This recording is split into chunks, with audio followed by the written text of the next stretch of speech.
Welcome back to Born to License. I'm David Bourne. Today I have a really special episode for you. Last year I visited the team at Courtney Brands in my hometown of Melbourne, Australia. For those who don't know, Courtney Brands is one of Australia's leading personalization companies. They've been creating innovative, high-quality print products for over 40 years. Their most recognized consumer brand is Hippo Blue, which specializes in personalized children's products like backpacks, bento boxes, name labels, and more. They're one of Born to License's favorite clients, and since we started working together, they've signed licenses with Disney, Warner Brothers, and Paramount, launching ranges with some of the most in-demand IP in the world, including Marvel, Mickey and Friends, Star Wars, Paw Patrol, Batman, Toy Story, Moana, and the list goes on. So today, I'm sharing my chat with their owner and CEO, Aldo, to talk about what it's like to work with world-leading IP and how these partnerships have completely transformed their business. Let's dive in. Before we dive into today's show, I wanted to share something really exciting with you. For the first time ever, I'm opening my vault of nearly 20 years of licensing experience through my online course, Learn to License. Whether you're just starting out or looking to level up your licensing game, this is everything I wish I'd known when I began my journey. From deal structures to finding the right license, knowing if you're ready and how to pitch like a pro, it's all there. The fundamentals that separate successful licensors from everyone else. Visit learntolicense.com and let's get you from curious to confident. Now, let's jump into today's episode.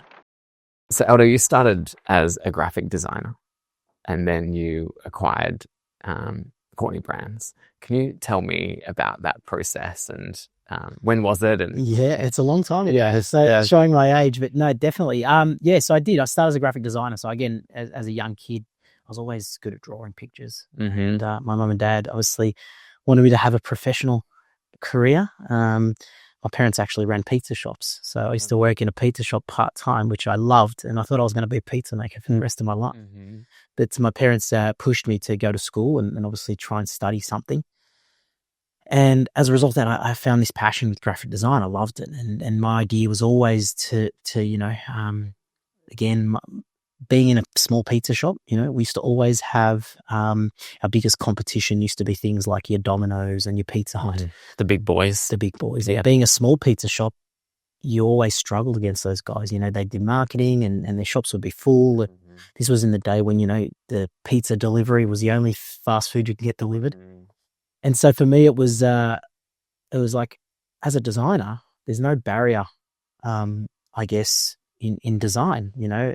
Why can't the little guy look as good as the big guy? Mm-hmm. And so it was really choice. So I started to design my parents' pizza pamphlets and store windows, and boxes, the pizza boxes, and started to put obviously design on things that we were buying anyway, but were generic and standard. Mm-hmm. But we started to make them a bit more, again, unique to our brand, our pizza shop brand, which was called Uncle Sam's Pizza and Pasta. Mm-hmm. Back in the day. Mm-hmm. My dad's name is Salvatore, but when he came to Australia, they obviously labelled him as Sam, so that's hence the name.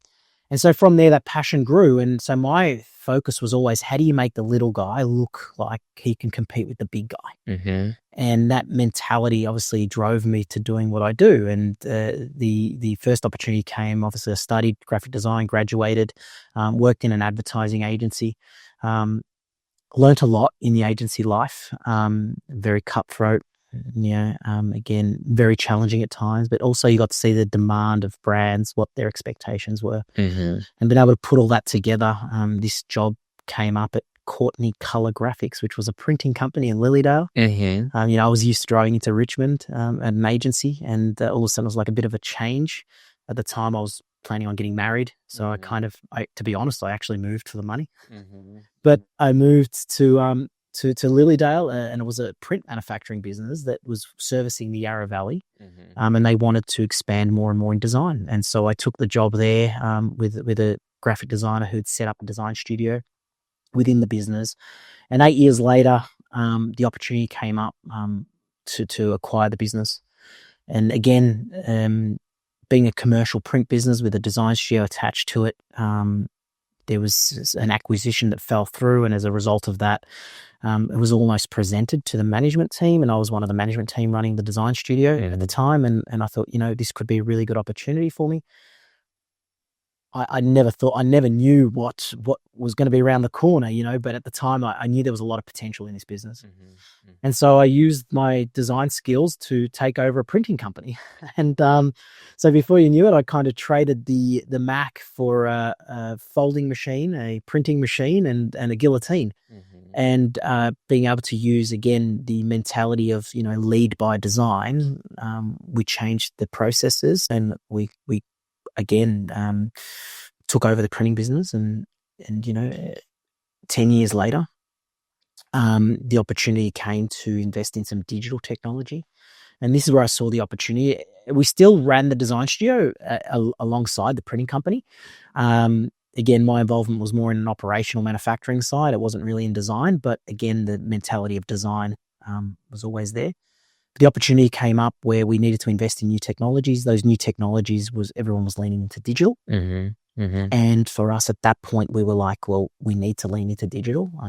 Analog offset was kind of the thing of the past. So we were the first in Australia to invest in a HP Indigo 10,000. So again, they're all numbers and brands, but at the time we were pretty much rock stars in our industry. When was this? This was 2013. 2013, okay. 2013. And so basically we went from producing big volumes, big manufacturing out in Lilydale to relocating to Dandenong South.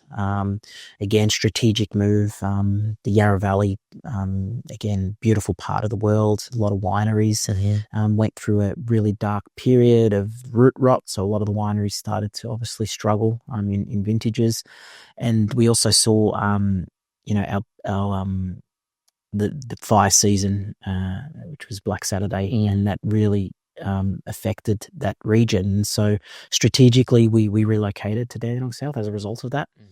At that time, we invested in the digital technologies. Again, we were rock stars in that space. Within 18 months, we went from 1 to 2. So we were the first company in Australia to have 2 of these HP Indigo 10,000s. And what that allowed us to do was produce units of 1. So really put our business on its head. So from going to mass production to units of 1, that obviously lent into where we are now, which is our retail brands in Hippo Blue. So Hippo Blue, again, we acquired Hippo Blue. It wasn't something we invented, but it was something that was very small. It was a startup. It was producing predominantly just labels. We were actually a supplier of Hippo Blue. We were actually manufacturing storybook covers for them. Unfortunately, the previous management ran into some financial difficulties. The company went into administration and we acquired it. They owed us a large sum of money. We acquired the business. But it really allowed us to look at what opportunities there were for us. And, coming from that design background and understanding that, why can't the small guys compete with the big guys mentality allowed me to kind of put the business on its head. And with my team, we started to really see the opportunity, and it took us, and that was in 2018. In 2018, we took over.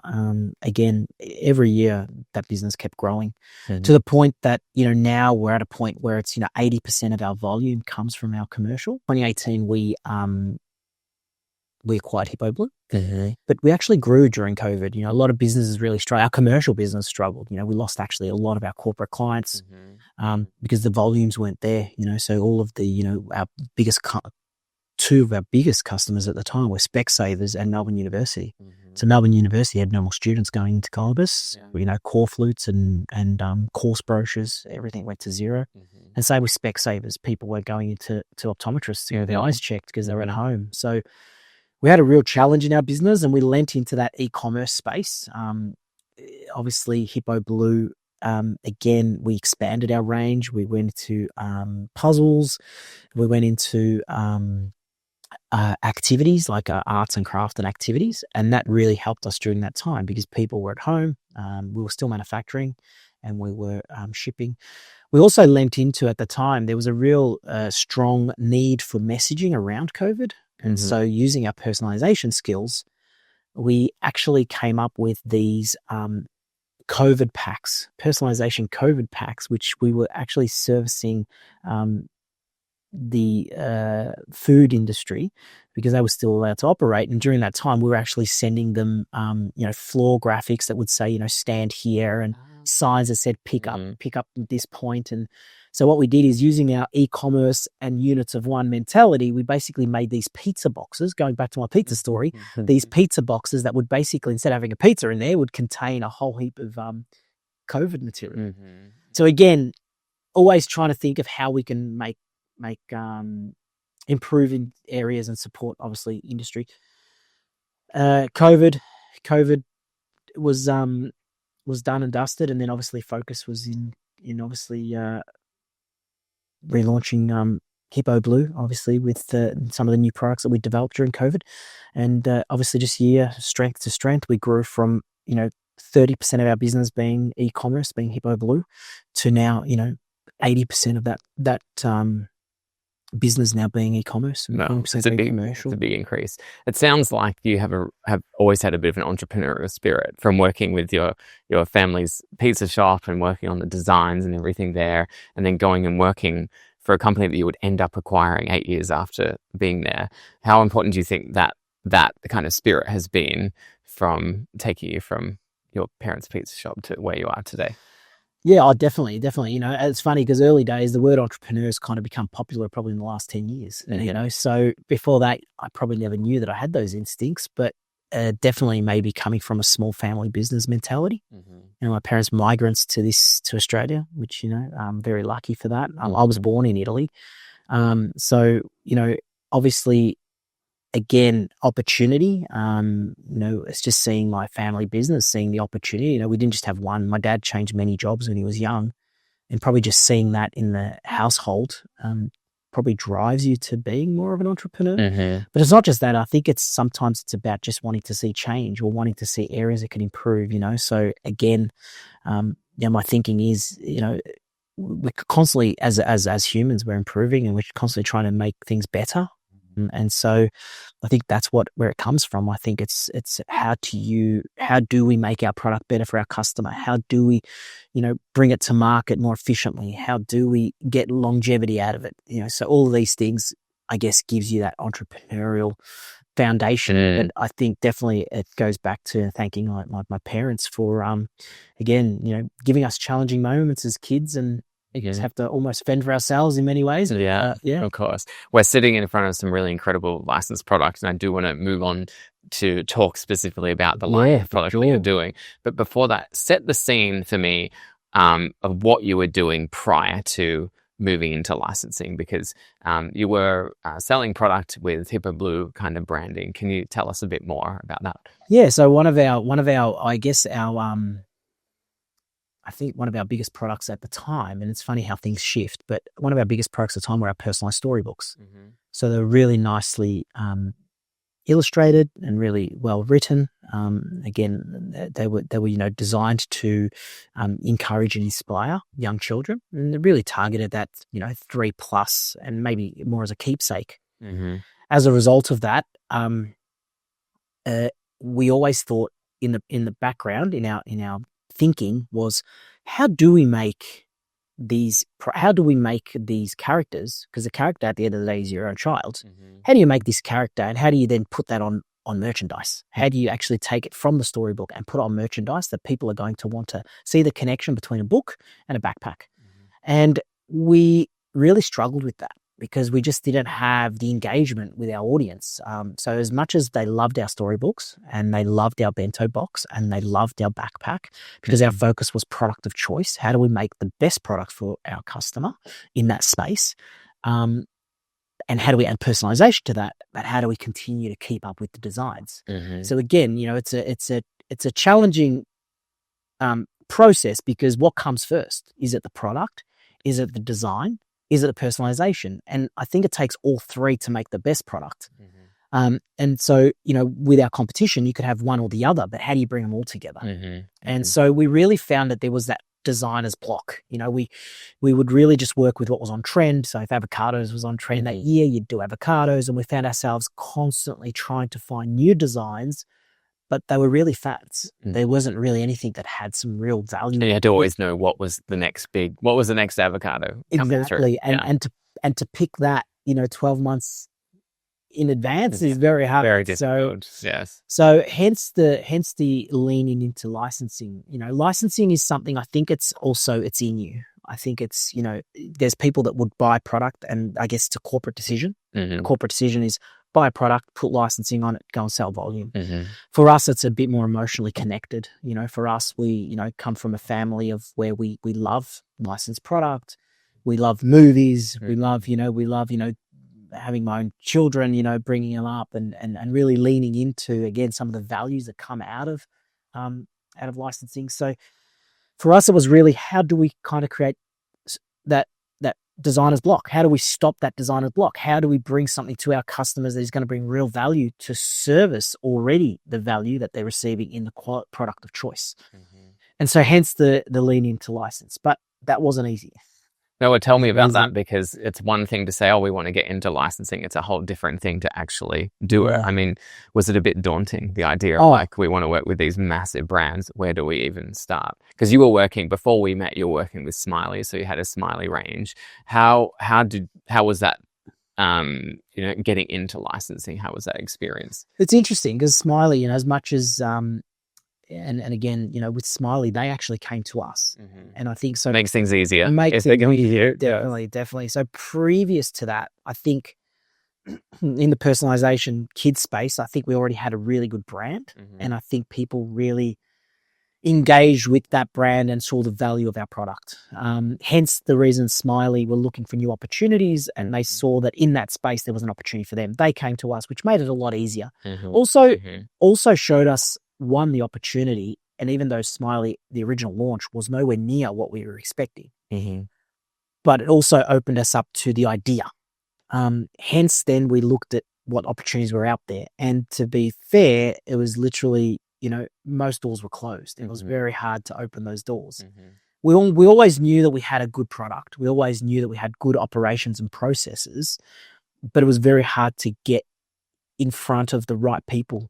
Mm-hmm. To be able to present that as a business case. Mm-hmm. And also we had no experience. Mm-hmm. So even knowing the right levers to pull to get those appointments for us was nearly impossible. We tried, but it was, I would say we tried for about a year on constant, LinkedIn, trying to befriend people, mm-hmm. trying to make connection, mm-hmm. And no rude response, but pretty much, a lot of it was,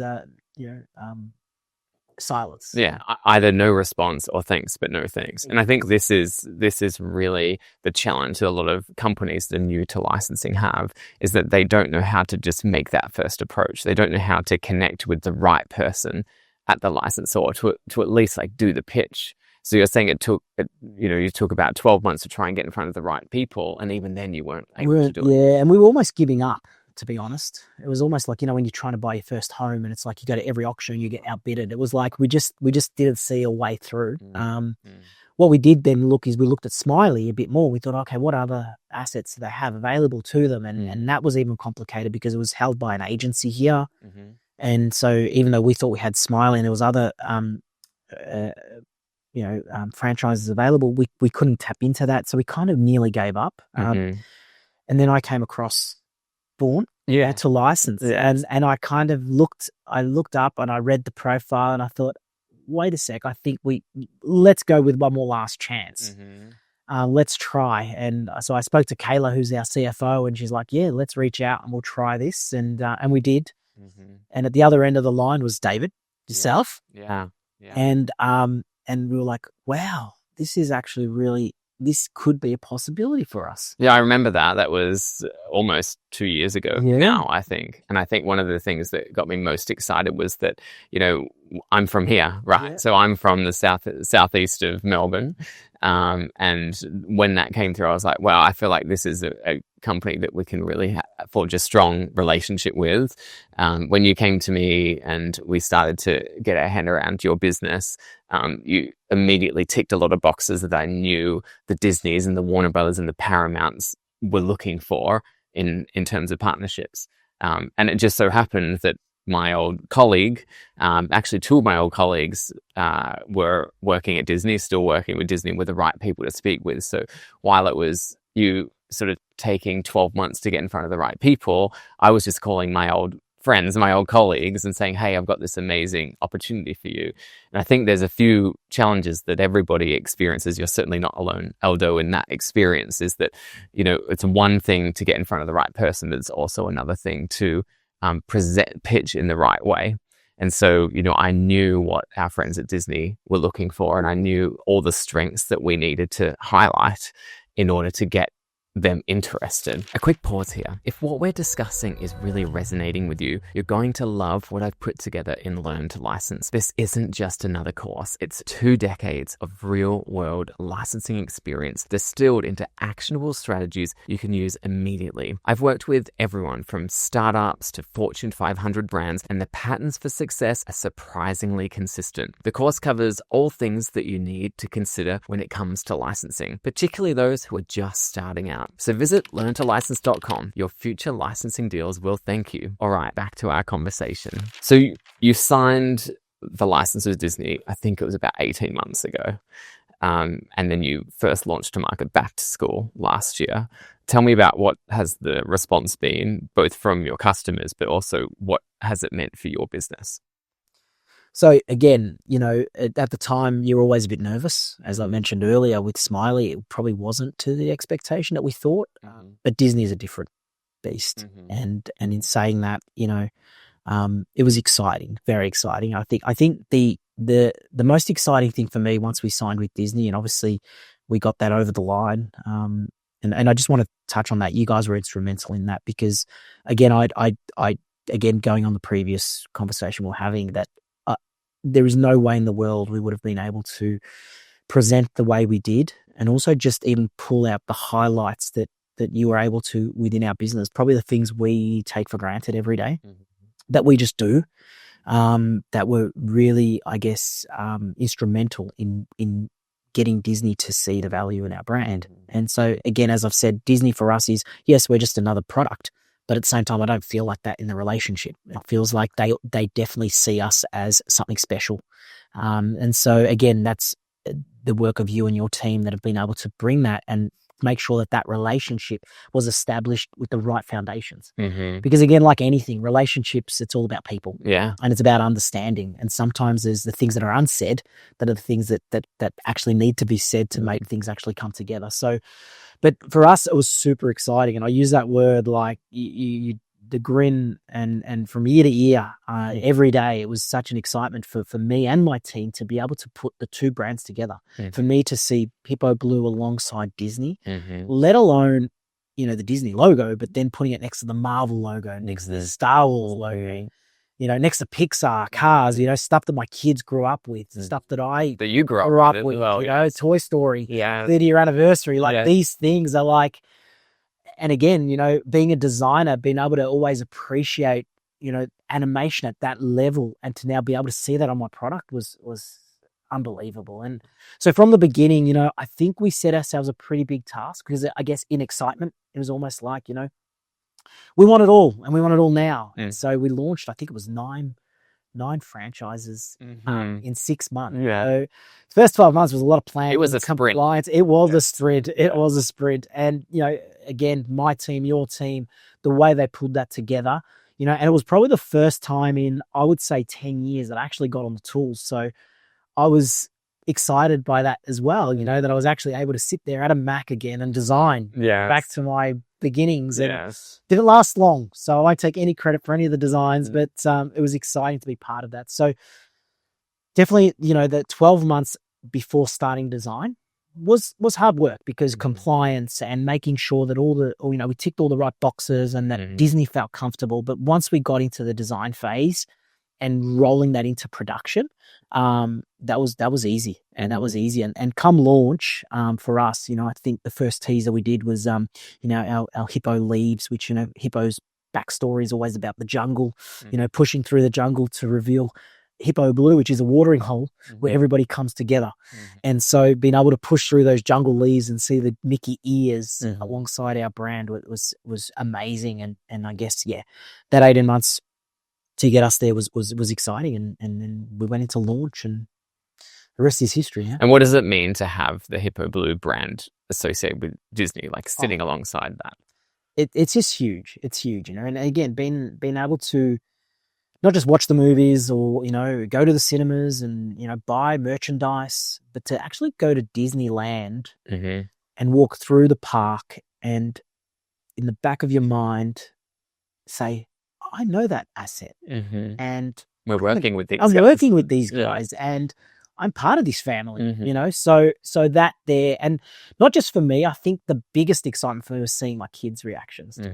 You talk about, wanting to be your children's idol and wanting to be there for them and how they look upon you, and being able to rock up home and say, hey, here's a prototype of the next Mickey Mouse bottle we're working on. Super excited. And so I think that was, for me, it was a sense of achievement. Do you think the perception of the Hippo Blue brand has changed because of this? 100%. Yeah. 100%. In what way? Well, I think it's just seen as a real credible brand. I think up until then we were credible as far as product of choice, but obviously the barrier there was the design. Being able to bring, again, I see it as a collaboration, being able to bring Disney to the product has, again, just strengthened the brand. The choice is easy now. The choice is easy. The customer gets to choose, and we spoke about the triangle, product, name, design. Now it's a given that design is now a big factor. The product was always a factor, and now adding your name to it is where the uniqueness comes, and that's what separates us from, I believe, every other licensed product out there with the same asset.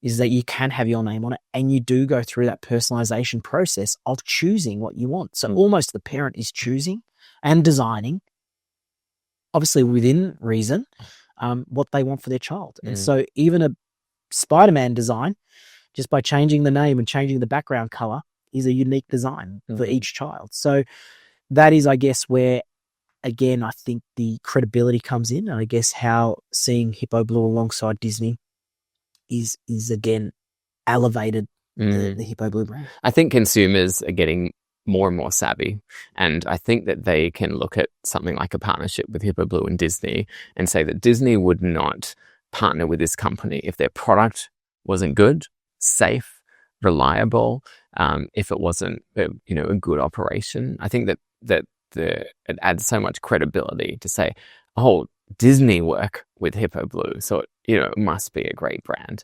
Do you find that people are thinking that as well? I would think so. Yeah, definitely. And again, these are the things that we kind of maybe take for granted because it's just part of our practice, because we want to work at the highest standards. But I agree. I think that you're right. I think that Disney wouldn't work with a brand, and we often say this because in every industry there's competition, but we always ask ourselves, would Disney work with our competition? And the answer is probably no. And it's for those reasons.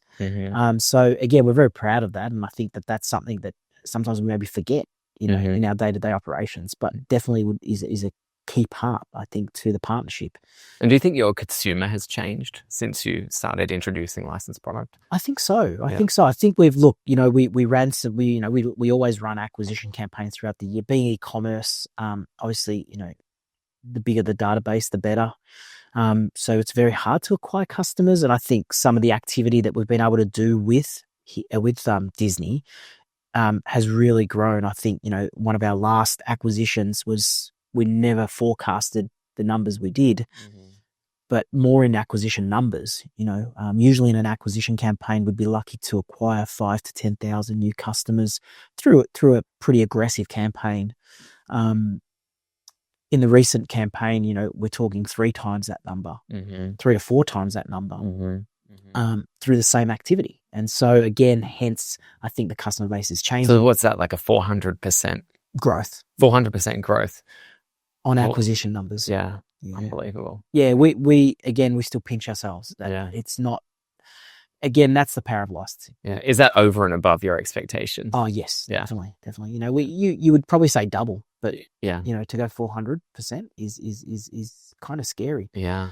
So we talked about some really great statistics. 400% increase in customer acquisition, which is kind of a dream result. I'd love to get into some figures if you have any top of mind.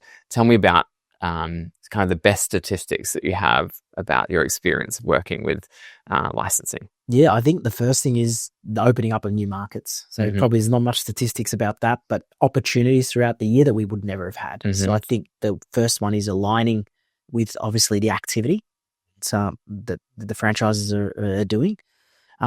Again, every time one of those opportunities opens up, statistics change and obviously grow. An example of that is like Toy Story celebrating 30th anniversary, right? And so Disney's doing all this activity, and then you can say, okay, that's going to be a tentpole that we're going to get behind because you have Toy Story in your license. That's an example of that. Yeah. Perfect. Yeah. So usually throughout the year, outside of back to school, we wouldn't have any opportunity for growth. Usually it would come just during back to school and the sales periods. But the sales period, it's again, your Black Fridays, your Cyber Mondays, Click Frenzies, these kind of things. But being able to leverage off the 30th anniversaries, events, means that there's activity. And when there's activity, it means that there's opportunity for growth. So the growth for us is really our business has grown 30%. So that's probably a really important number because 30% of already in the well-established business is a big number. Huge. Yeah. If I think you said to any business, if you're growing 30% year on year, you'd be saying that's something I'd want to invest in. Yeah, sure. So 30% is probably the biggest one, but you can break that down into, again, the biggest one we're seeing is, again, the cost for acquisition coming down. Our Facebook has dropped, our cost has dropped 10%. Our growth has been 20% in Facebook, and purely because you're dealing with franchises that people are aware of, so the cut through is a lot easier. And so the statistics, there is thousands of them that I could run through, but every one of them has improved. But if we talk about 400% in acquisition growth, and we talk about 30% in overall sales conversion, is huge. So 30%, you're basically you easily absorb the royalty that you have to pay for Disney, and the fees that you have to pay my team as well. And then there's a lot left over for that. So it's actually a really, really significant increase when you look at it that way. Definitely. So again, in any business, obviously being manufacturing, there's our cost to manufacture is obviously a big cost, and to constantly improve in technologies and in constant reinvesting. So yeah, definitely the 30% growth covers our investment in Disney, as well as that our growth opportunity. It's an interesting number because that's the scary thing, I think, at the start, is thinking how, all of a sudden now I have 10%, 15%, 20% additional costs within your business. How do I cover those? And I think it's important to know that licensing, it brings in a new customer. And I think not just that, the customer is willing to pay more. Something that was very hard for us, there's that old saying, don't leave any change on the table. And unfortunately, with licensing, you don't leave any money on the table because people will pay for it. And so what we found is that 30% growth, a lot of that 30% growth has also just come in increasing the prices of the product, where you could never do that. And so that's probably an area where we've seen most of that revenue coming from. If there is somebody that's watching this now that is thinking about getting into licensing, they have a great product like you did before you started licensing and wants to kind of take that leap, is it something you would encourage them to do? Yeah, definitely. Yeah. I think it's got to be in the right space. Licensing isn't for everyone, but I think if you've got a strong product, you've got a good customer base, I think definitely it will amplify business. Are there any tips you would give someone? Any tips? I think manage your expectations. Yeah, I think we can get caught up in the hype and the excitement of it all. But I think with the right planning and the right process, the results will come. They may not come in the timeline that you originally expect. Just because you have licensing, it doesn't mean that it just works. Right. You have to work for it. Right. So you have to have the right assets. You have to understand your customer base. You have to know what to put in front of your customer base, and you have to work with good people. And I think, again, a testament to your team and yourself, working with good people is always makes the job easier. And I think you guys have been really good at understanding our product and understanding what to put in front of our customer with our product and how that works. At the end of the day, we will make that decision, but you do need guidance. So I would say manage expectations, keep it simple, start small, results will come. Just be patient. You mentioned my team, and so you're working really closely with Yes. Alyssa, with Brenna, with Jenna, Yep. with the other Alyssa. Yes. What's the experience been like? And would you recommend others that's work great. with us? Yeah, it's great. It's great. So it's funny because I've worked with lots of agencies in the past. You know, coming from my original young days of agency work, you know, everyone will tell you what they want you to hear, and it's about the deliverables. For us, that's very important. At the end of the day, I believe good people attract good people. And at the end of the day, I think we were very lucky, and maybe all the stars aligned to be able to partner with Born to License. But your team's been fantastic. And I do, and this is not just because we're talking, but you know, we catch up weekly. We speak about our current PD that's in process, anything that's ever been challenging, you know, with Disney.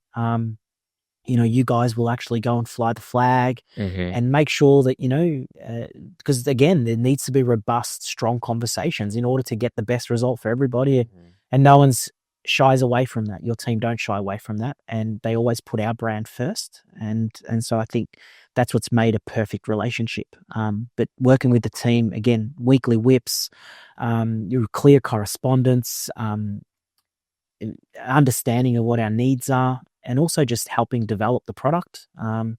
Obviously, sometimes what we think might work, sometimes a second set of eyes, the experience that your team has in that space and seeing it all before might just sometimes be that little bit of a shift in what we're thinking to get the best result. And I could say that I don't think we'd be the brand we are and the business we are today if it wasn't for the support of you guys. And again, it's a partnership. It's not about being an agency servicing us. It's about a partnership, and it works both ways. So that's good. I'm really glad to hear that.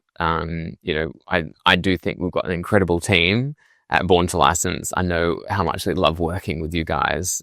They love how organized you are, how efficient. They love all your spreadsheets that you send to us, you know, that we're these shared documents with all these plans. Like, I think, you know, when you compare, we've got a very broad range of clients, and I do know that you're certainly one of the favorites as far as being organized, having amazing product. You know, that partnership that we have with you, we really treasure that. So, and I know the team loves working with you. We've got some exciting things coming up with you, some new launches, which is really exciting. So tell me about your decision to sort of expand beyond Disney, which, you know, obviously Disney has an enormous portfolio of amazing brands. What was the thought process behind going to some other licensors? Again, I think that we saw the impact of Disney on our brand, and we saw obviously our customer base, their response to it. And it's funny the amount of, since we've been obviously with Disney and with the licensing, it's really the customers driving this, you know, and that's the exciting bit. It's not us having to think of what's next. It's our customers coming to us and saying, "Oh, you know, have you thought of pork before?" Are they saying that? So they are, yeah. And there's a massive, again, you know, I'll call it cult followings for some of these things, and driven by the child, you know. And we see in Australia in particular the impact of Paw Patrol. We see the growth in that space, and so again for us it was just a logical process. But it wouldn't have been possible if we didn't have your team there to support us on that. All we did was say, "What do you think?" And you guys were able to bring us the statistics and let us know how it could work, and then been able to make the appointment and close the deal was obviously the easy part for us, because all we needed to think about was what we were designing when we were getting hold of the assets. So definitely our strategy long term is to continue to grow in licensing, and at the same time we don't want to be everything to everyone. So we want to be selective, you know, in that sense as well, because you can be everything to everyone, but it's about having the right balance and giving every property the right balance. And so this year launching Harry Potter through the Warner Brothers and obviously Paw Patrol, Nickelodeon, Paramount is exciting. And we think those two assets there alone have such a strong following and have been definitely driven by insights as well as our customer. Yeah. Well, I can tell you it's a much easier sell when you're doing such an incredible job for Disney. You know, it's a pretty easy sell to go to the Paramounts of the world and the Warner Brothers of the world and say, look what Hippo Blue are doing with Mickey Mouse, with Star Wars and so forth. Like, trust me, you want to be a part of this action. And I know that you've also had licensors coming to you directly. And I do feel like this is part of licensing is it's hard to get your first license. It's hard to get your first really good license. But once you prove that you understand licensing and you can execute in a really good way, then it's a bit of a role reversal. You have the power. The licensors start coming to you. And I know that has started happening. So now suddenly you have to be really careful with what you're saying yes to, because you don't want to say yes to everybody. You don't want to have too broad of a portfolio. You want to really make sure that you've got a really well thought out process of launching new licensed product. Is that something that's been on your mind as well? Yeah, definitely, because I think it's and you nailed it there that yes, people are coming to us, and I think that's exciting. That again is another part of the process. And I think we have done a good job with Disney, and again, we value the position we're in. But you're right. I think that's the hardest thing, because the excitement is, yes, you want to be able to do everything. Oh, that would look great on my product. But at the end of the day, it's also, what is best? What is my customer actually wanting? Because I think you can actually dilute your light. You can dilute the ones you've worked really hard on by bringing in the wrong ones. And it doesn't mean that none of them are wrong, but there's a right time for everything. So I think that's definitely played on my mind. And that's been our discussions about a great position to be in. That these guys are wanting to come to us. But again, that process of understanding, again, which is the right thing, the right fit at the right time. For us, we spoke earlier about growth and product, but with 3 to 6 has been our core demographic for a long time, and now it's 6 to 12, and now 12 plus, and hopefully with pet products. So it doesn't mean that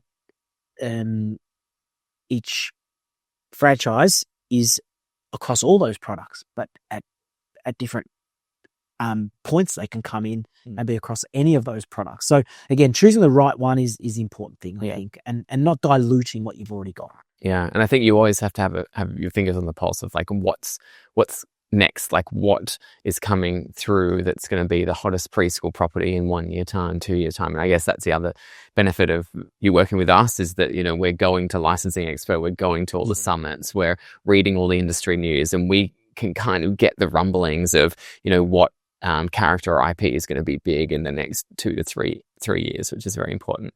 For our last question, I want to pull out a bit of a crystal ball. Yes. And I'd like to know, where will Hippo Blue be in 5 years' time?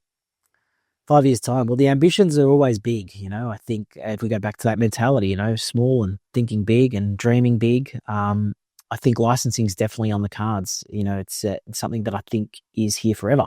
It's just about choosing the right ones at the right time with the right alignment of products.